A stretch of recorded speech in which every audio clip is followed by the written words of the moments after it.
host, Uncle Zach. So today our discussion is going to be on how to deal with people we don't like from a spiritual perspective. Now, I want to start this live with a parable, and that parable is the scorpion and the monk. So monk is walking along a path, and he comes across a scorpion drowning in the river, or in a little stream. So the monk goes to grab the scorpion out of the river, and he gets stung. Ow! He pulls his hand back. He goes and he grabs the scorpion again and stings him again.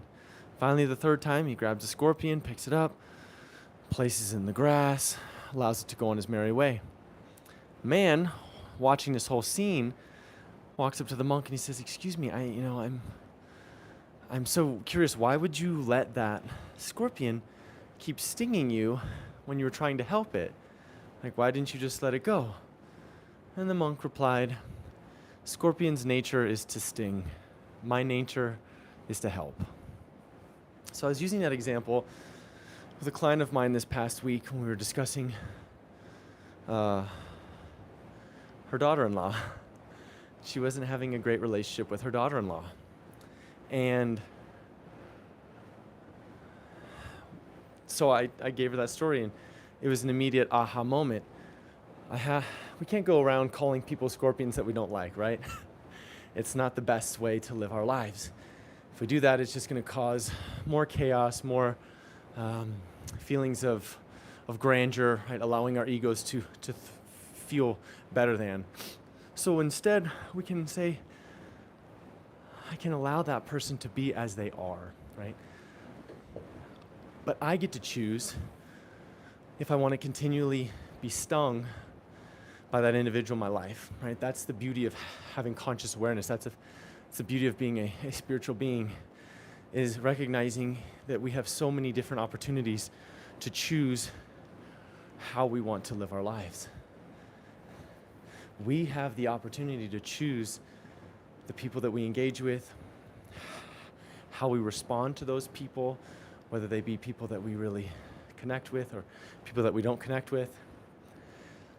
And then we can go on and recognize that these individuals oftentimes are our greatest teachers, right? That's when we really get down the road. But if we go around recognizing that, coming back to that parable and recognizing that my nature is to help, my nature, your nature is to love, your nature is to forgive, your nature is to express grace, your nature is to be kind. When you identify with your nature and you no longer allow the scorpion to keep stinging you because you recognize, you are a scorpion, and I'm not going to get mad at you for being a scorpion. I'm not going to get mad at you for being as who you are. Excuse me, I'm kind of burping because I just had my salad. I'm not going to be mad at you that you are not being the version of you that I want you to be. I am not mad at you for being the version of you that I think you should be. I am not accepting you in your totality in this moment. And as a result, I'm going to suffer. If I don't accept the scorpion for being the scorpion, how can I ever be free of the scorpion? I can't. I'm always going to be karmically entangled. I'm always going to be, sorry, I got to get my heart rate up. My heart rate's not high enough yet. So I'm going to start breathing a little bit heavier. Get on your treadmill and do this with me. How can we keep being mad at people for being who they are? We can't, that's just, it's craziness. This person is in your life as a result of many factors. Maybe you agreed to this before you came into this experience, right? This human experience. Or maybe you attracted this individual into your life as a result of your current vibration.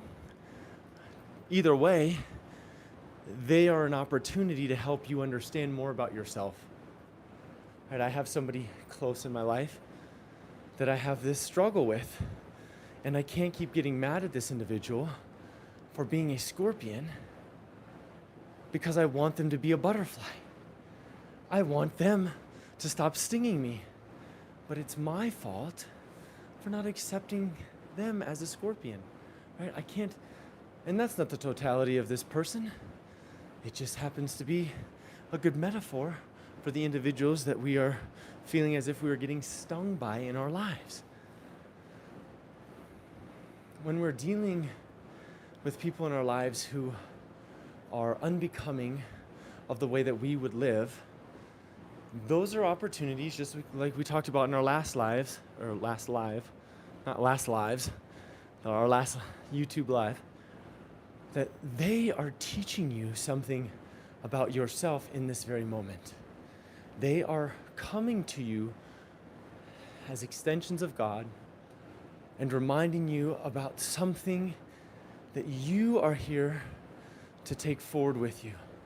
Whether that be, and it's not when you watch somebody and they're so kind, they're so loving, they're so generous. That may be part of it too. But more likely than not, it's going to be a contrasting experience, right? Our partnerships that we end up later in life, we start taking, we recognize the contrast within our previous partnerships, and we go, okay, that person wasn't very kind. That person I just didn't get along with that well. That person didn't enjoy things that I enjoyed. That person and I just didn't have a lot of romantic chemistry. And so as a result of all of these knots from previous partners, these missing pieces, we ask for that, and our inner being expands and then joins into a relationship with that version, right? That version of an individual. And so then the game becomes recognizing, oh, okay, well, you guys all had all these pieces that were good and bad, right? Or good, wanted and unwanted. And now I'm going to focus my attention on where my inner being is living with my wanted partnership, with my wanted relationship, with that perfect person that's going to fit me. That's just in a relationship setting. Now we take that into all the dynamics we have. Right? Unfortunately, we can't get new parents. The parents we have are the ones that we've chosen. That's one of the caveats to these human experiences or spiritual experiences in human form, is that we have chosen these people to be such great teachers for us. Maybe not direct teachers, reminding you to be loving, compassionate, having inner strength, patient, kind. Maybe these people also helped you understand that you need to have a little bit stronger of an ego. Maybe you need to be a bit more boisterous at times. Maybe it's okay to ask what you want. Ask for what you want, right? But I'm kind of getting off path. So when we're dealing with people unwanted, first recognize, why would I try to change you, scorpion, for being a scorpion? Why would I try to change a tiger for being a tiger? This is what we struggle with from a spiritual standpoint, because we're getting lost in our humanity. We're getting lost in our humanness. And by getting lost in our humanness, we watch videos, we see other dynamics, and we say, why can't you be more like a monkey, tiger, scorpion? Why can't you be more like a chameleon? It's not our purpose to change them. It's our purpose to accept them, recognize that right now they're showing us unwanted qualities in the way that we want to live, right? The way that we want to interact with them, while also having the insight that beyond their scorpion, beyond their tiger, lies the niranjana, right? The untouched, the unstained, the atma, the soul, the non-physical. So it's this multifaceted approach where we get to accept them, trying to get that heart rate up, sorry. Where we accept them for who they're showing us, who they're being, and then simultaneously recognizing that we differ from others not in who we are, or we differ from others only in what we do or do not do, not in who we are. So having that mindfulness, that's oh my gosh, what's his name? Anthony DeMilo. We differ from others only in what we, not in who we, what does he say? We differ from others only in what we do or do not do, not in who we are, right? Meaning the soul of all of us, the non-physical consciousness, we can call it source, God, infinite intelligence, it's all a unified soul expressing itself in different extensions. All aspects of the same hand, fingers of the same hand. So this is the highest understanding, and people disagree with me and they say, well, what if I have an abusive husband, and what if I have an abusive wife or abusive child or mother? How can I possibly forgive them? And the parable works just the same. If they keep stinging you, it's your choice to keep getting stung, right? It puts a lot of responsibility upon each one of us. But that is because when we are recognizing ourselves as more than ourselves, as more than this physical body, this physical manifestation, we understand the power that each one of us possess within each one of our choices.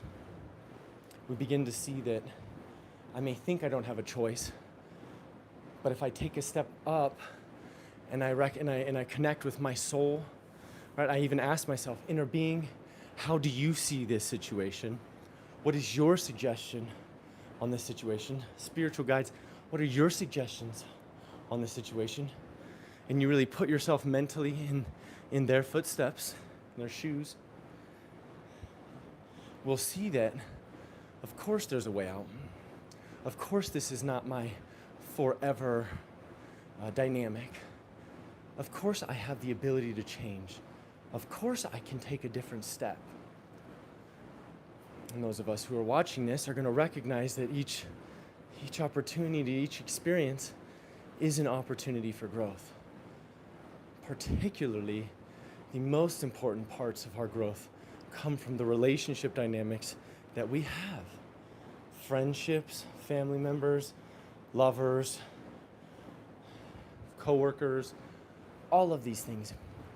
These are all relational opportunities to help me understand who I want to be, who I want to choose to be going forward. Seems simple, right? It is, once we begin to practice it. But we also have to stop putting our worth into what other people think about us. I think that's a huge component when we talk about life in general, is my worth, Zach's worth, is only dependent upon how Shauna views me, how my mom and my dad view me, how my brothers view me, how my dog views me, how my clients view me, how you guys view me. But that's not reality. That is a false reality that we've concocted as a result of observing external circumstances our whole lives. Once we take that journey inward, we begin to recognize that our worth is never in question.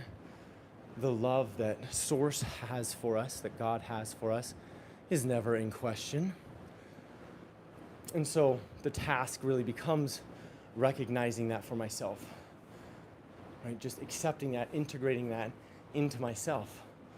Why would I possibly get mad? It's like if everyone had freckles. Why would I just get mad at people with freckles? With freckles. Right? Why would I get mad at a tiger for having stripes? Why would I get mad at a scorpion for having a stinger? Right? You wouldn't. You just accept that a scorpion is a scorpion. That person, even if they had shown you previously in other circumstances that they weren't going to sting you, and now they're stinging you, it's okay, right? Accept that that's an aspect of them. And then recognize, what are they teaching me, right? Asking myself, well, what is this person teaching me about myself, about how I want to go forward into my life? And how are they mirroring my own behavior, my own perception of myself? How is this person showing me who I'm supposed to be? Maybe not who I'm supposed to be, but who I am currently being, All right, we take a breather for a second. We get our water because the mouth gets dry. We slow down. We can think about that, right, as we do this. Who the heck do I want to be? The only way I'll know is in relationship to all the other people around me. But I get to choose who I want to be and who I want to be around when I accept others for who they're showing me in that moment. Pause.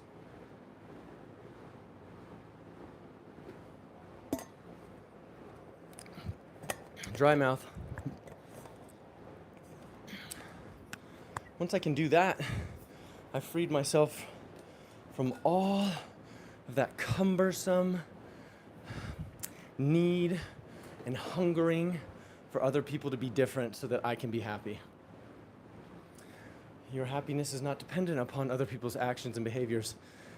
And you're gonna argue, some of you may say, well, Zach, if my husband keeps telling me I'm stupid, how can I possibly be happy? And instead of pulling an Abraham Hicks saying you have to orient yourself mentally around the best parts of them so that they become that, I'm gonna say, make a choice, right? Make a choice that brings you closer to joy. What brings you closer to joy? That's where I'm gonna Abraham Hicks you. What choice brings you closer to joy when you imagine engaging with that individual that is so irritating to your mind, to your emotions? What choice brings you closer to joy? Is it that I'm going to no longer engage with that person? Is it that I'm going to extend grace to that person? Is it that I'm going to try to make it work with this person? Is it that I receive some inspired insight to take a different step, to take a different action with this individual? These are all possibilities. But the most important one is that you find what brings you closer to joy while you think about this person.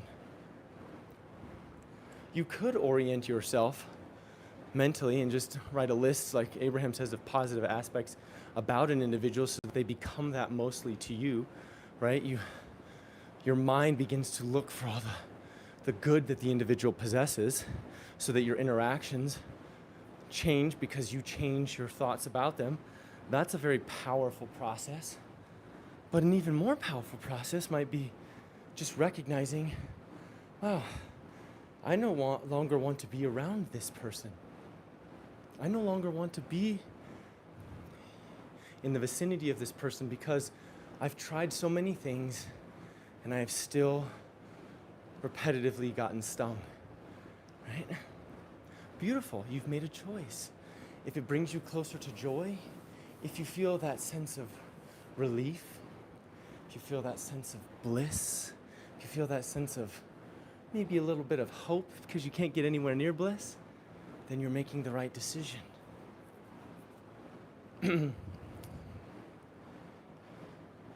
From a spiritual standpoint, right, this is not just a physical standpoint. We have plenty of psychologists who are much smarter than I am for this, but from a spiritual standpoint, recognizing others as extensions of myself is the highest form of learning, because in that regard, I can see all of the things about myself that I do not like, that I do not enjoy, right? This person becomes a reflection of who I am. So that's from the highest form of spiritual recognition. You are an extension of me. We are an extension of the same thing. And so when I recognize that for myself, I am freed from having to repeat the same patterns again and again and again. I break the wheel of samsara. I break the wheel of suffering with you, the wheel of karma. I can break it all. I can be free of it because I finally get to free you from having to behave a specific way for my own happiness. When you can do that, you've achieved nirvana, right? And then you get to learn it with the next person that comes into your existence, and the next person, and the next person. And then all the relationships in your life begin to reflect the peace and harmony that you feel about yourself. once we begin to manifest the relationships that reflect the joy and the worthiness that I feel about myself, then we know we're free. Then we know we've mastered our spiritual evolution, and then you get to go on to the next thing. Now, I don't know, but that is the truth of our spiritual progression. And people will say, well, isn't that spiritual bypassing? Not at all, because we are accepting the aspects of this individual that do not agree with who I want to be. Problem with that is that we can jump ahead of ourselves and we can start blaming those individuals and say, well, I'm just going to take myself out of the situation because you're a Scorpion. If we do that before we've actually self-reflected and really acknowledged why we want to be rid of this person, the next person that we encounter becomes the next Scorpion. Right? We just keep going from Scorpion to Scorpion. That's a huge problem with a lot of our fleeing, right? We flee to the next thing. John Kabat-Zinn, wherever you go, there you are. You are going to take your vibration with you, and you will attract and you will manifest individuals that match those same vibrational frequencies that you were so dearly running from. Once you stop running from them, you are actually free. Once you start accepting them, recognizing that they are a part of you and that people are treating you a specific way because of the way you feel about yourself. One of the main things I learned from this was probably when I was in my mid-20s. I got so tired, sick and tired of people calling me skinny. Zach, you're so skinny. Oh, you're so skinny. So skinny. Excuse me. And it was because of the insecurity that I had around just my looks, period.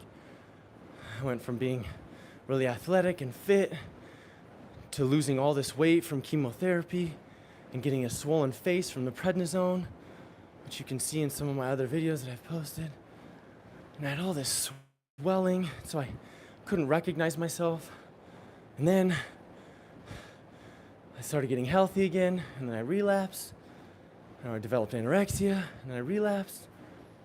And then it was just this storm of chaos, of this inability to accept myself as loved and worthy exactly as I am. And then, into my mid-20s, I would just get pissed off at people whenever they call me skinny, or you're so skinny, you're so skinny. I get so mad. And then I finally started to recognize when they're calling me skinny, they were often giving this judgment about themselves, about not being in a healthy body weight. And so instead of allowing me to be who I was, just being thinner, I was definitely skinny. I'd like to call myself lean. But instead of accepting themselves about their own difficulties with their own feelings of lack of worthiness, they were projecting that onto me, and I took that on. But once I really began to self-reflect, many years, let's say about 6 years into it, I began to see, your judgment of me, your stinging me, doesn't have anything to do with me. It has to do with your own reflection, your own perceptions of yourself. And so instead of getting mad and pissed off, I would just kind of laugh at it, and I'd try to make a joke and throw it around. And then these people, instead of being kind of bullies to me, grown adults, started to really like me. And I started to recognize, they're just jesting, right? It's just a joke, it's just jesting. And so if I can flip that around and I can be water, and instead of taking the daggers that are being thrown in my pond, I can just accept the daggers, right? And then allow them to settle down into my surface. It's okay. I'm still like the water. I am still the water. I allowed that dagger to go down and hit the surface, but I'm the water. So I can accept it and let it be, and then my ripples continue to go back to being settled. If we can accept these people are going to want to throw daggers at us and are going to want to sting us, we can still make the choice to be around them. That's still up to us. We still have the opportunity to be around our family members, our friends, our loved ones, who we've had such great dynamics with, but yet now we seem to have a little chaos with. If we can do that and accept them and choose that, then we can be free from the whole situation, right? Because we accept, I'm not going to be mad at you for being a scorpion, and I'll still see you in my own heart as the sky, as the stream. You get to choose to be the scorpion, and I will accept that about you. Then you're free from that vibration. You are the master of that vibration, and you get to go forward making new choices and recognizing within yourself what relationships you are now attracting into your life. What am I now attracting into my life? Well, I'll know that by the people I see around me. Do I see a lot of kindness, of grace, of compassion, of love around me? Wonderful, then very likely that's what I'm being. Do I feel a lot of chaos, a lot of anger, a lot of resentment, a lot of blame, a lot of judgment, I think I already said, around me? Ooh, good thing for me to recognize within myself, right? Good time to look within myself and say, how am I being the version of these individuals that I'm seeing that I'm having such a difficulty with? That's true power. That's how we deal with people we dislike, right? Even when we were kids, we were told, if you don't have anything nice to say, don't say anything at all. That happens too when it comes to a bully or to somebody that we're having a hard time with. This person is not your enemy. This person is just who they are, accepting them, and then making the choice to move away from them or closer to them, whatever your choice may be. But having the self-awareness to make that conscious choice, not allowing others to sway you, right? To keep stinging you, to keep throwing daggers right in your chest, right? Be water. Right to Dallas, be water, Wu Wei. Flow with the cycles of nature. People's personalities flow. And oftentimes the most beautiful parts of them are when you flow and you see that they're throwing daggers and you flow around, and then they finally go, oh, look at this stillness that Zach possesses. I would like to find more stillness like that, and I would like to embody that. Maybe I'd like to be around him more. Maybe I'll change my personality, because Zach he sees the best in me. He seems to recognize that there's something beyond this personality that I'm deciding to embody in this moment. And so I'm gonna try to embody what he's embodying. I'm gonna try to find stillness and peace the way that I see peace and stillness within him. And at first it may seem like that person is trying to hurt you. But if you just continue to be water and accept them, I accept you. You are the scorpion. Your nature right now is to sting. I accept the scorpion for its nature to sting. Then I have complete freedom. Then I get to make my choice and continue on, walking past the scorpion, or try to pick it up again and again. As long as you are living authentically to yourself, as long as you are recognizing my nature is to help, my nature is to love, my nature is to forgive, my nature is to give grace. When you recognize that about yourself, then you can extend that to everybody, regardless of who they are, regardless of what they've done. That is the truest form of spirituality, accepting others for who they are, beyond their actions, beyond their words, accepting the divinity within them, right? Namaste. The divine in me recognizes the divine in you. And when we're both in that same space, we are one. But even beyond recognizing that in each other, if I recognize that within you, I know that we are one, and that's all that matters. And from that space, I get to decide, do I want to engage with you? Do I not want to engage with you? Right? I have the freedom to choose. That is beauty of spirituality. We have the freedom to choose. We have the freedom to take action based upon the inner guidance that we're receiving. Today, not to toot my own horn, I was walking into the grocery store, and this man says, do you have some change to spare? And I said, no, but I can get you something. I only have a card on me. I can grab you something if you'd like. He says, yeah, that'd be great. That's all right, come in with me. Tell me what you want. So we just go straight to the hot bar, and he says, I want some Chinese food. Oh, great. Get him some Chinese food, and the whole time I'm just making conversation. What's your name? My name's Eric. And I can tell Eric has got some difficulties going on in his life. But people have been avoiding Eric. As they walked in, about 4 other people avoided him. So I decided to acknowledge the divinity within him. We had a nice conversation as we walked and got him some food. He's the second oldest of 7 siblings. And then we went on our way. Right? That's the story.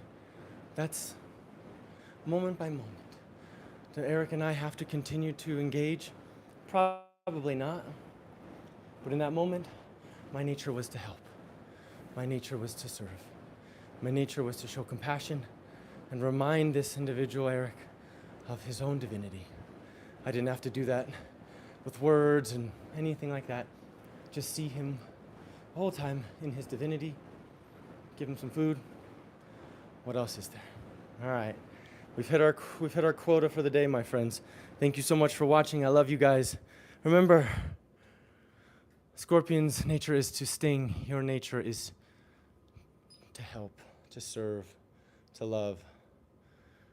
Don't forget that.